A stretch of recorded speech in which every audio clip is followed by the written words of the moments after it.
Ladies and gentlemen, we're looking at the worst company. I'm not even saying that with sarcasm. This is actually the worst company ever. And I'm going to tell you guys a little story about this one.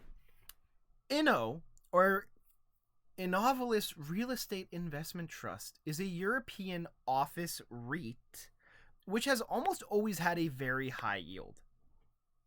The biggest thing about this is this was someone's $65,000 mistake. Because you can see right here, there was a 50% div cut. And the person who this story is about bought this REIT way up in the $8 range. It got to $7.20. It was on its way down. And then they announced a div cut in August. The following week, you went from $7.20 to $5.16. Now, that might not look a lot to people, but if we go to Google Finance and we check it out, you're going to see your actual loss. So, INO, and I'm sorry if you guys can hear noises upstairs, but this is like my one day I can actually make videos. INO, from 1 year ago, is down 57%. From the time they cut the dividend at $7.20 to basically down $2.15, someone in the passive income investing group, or Adriano, whatever his last name, they posted that they were down $65,000 in literally a week. Specifically, only a few days. And they said, I don't know what to do. And everyone said, well, there's no point in selling now.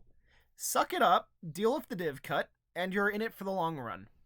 And this was Adrian's old pick in the pandemic because he said to everyone, and even I fell for this too, and I got out of this thankfully, that, offices aren't going away.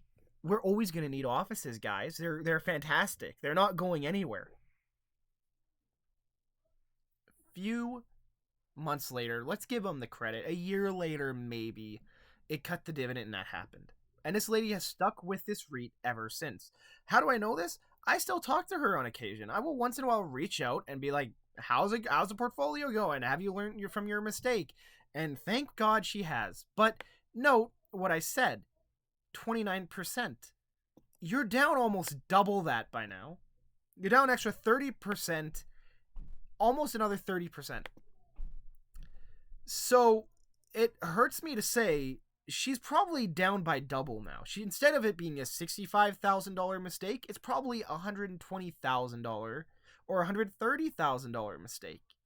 And it makes me mad because if Adrian actually went over the financials for this company, you would see how horrible they are. But because he relies on his friends that are in their ETFs and fund managers to explain everything to you, I took it upon myself today to go do some digging. And Innovalis REIT, we're gonna go check out their financial report. And warning, I looked at it already, and the payout ratio is getting worse. Again, I would not be surprised if they had to cut the dividend again. It's just a horrible, horrible REIT. And if you're in this, for the love of God, get out. I'm not even kidding when I say that. So we're going to look at payout ratio. We're going to go down. And you're going to see exactly what I'm talking about. I believe it's this one. Yeah, there it is. So right down here, that's highlighted, you can see payout ratio, which is this one right where my mouse is. And I'm going to hide myself so you guys can see the true carnage. Oh, shoot. Didn't want to get rid of that. There we go.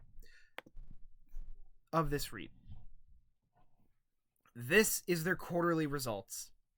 AFFO payout ratio. This is adjusted funds from operation, which is what you use for REITs rather than free cash flow and net income. Look at the AFFO. Last year was 300%, and note, this was when they cut it. This was before they cut it. This is after a 50% cut. 96%. 96% after a 50% cut. And the day they cut the dividend, the AFFO payout ratio was 88, so it increased again. Now, if we go to the year results, they're still overpaying how much they make by a large margin. 2021, almost 200%. Last year, 131%. They still made, in the full year, negative profit because they paid everything plus 30% more out to shareholders. So this is what scares me, is that I know for a fact that person still owns this to this day. And what horrifies the hell out of me is there's very likely to be another div cut unless they can turn it around, which they haven't been able to do. And that is horrifying to think about. So the biggest thing, guys, is please look at the payout ratio of a stock, of a REIT, of whatever you are buying, because they are unstable.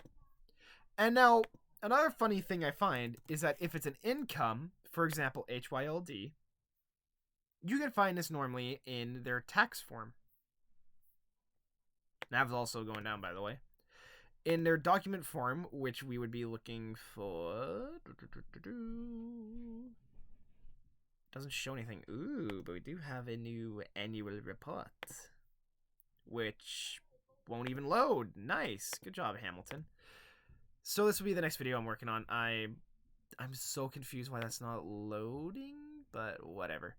Either way, guys, Hamilton was, I said it had a 140% payout ratio. It's actually 150% because they gave most of your money back as ROC, return of capital, aka here's your own money back.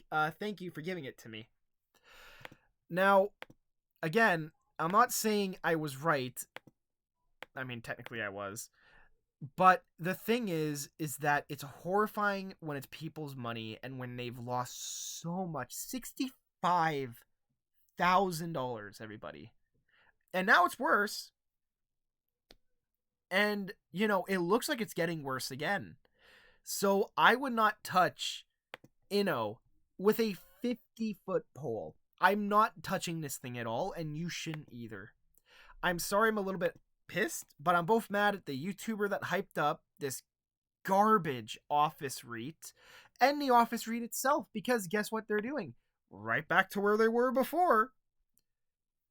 Be careful when you are picking single stocks. If you do not know what you are looking for, pick an ETF or a CEF.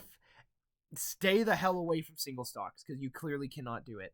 Thank you guys for listening. I am sorry I'm a bit heated, but this actually angers me, knowing that the person who owned this is now double affected by it. Be safe. Enjoy. I have many videos coming. Bye.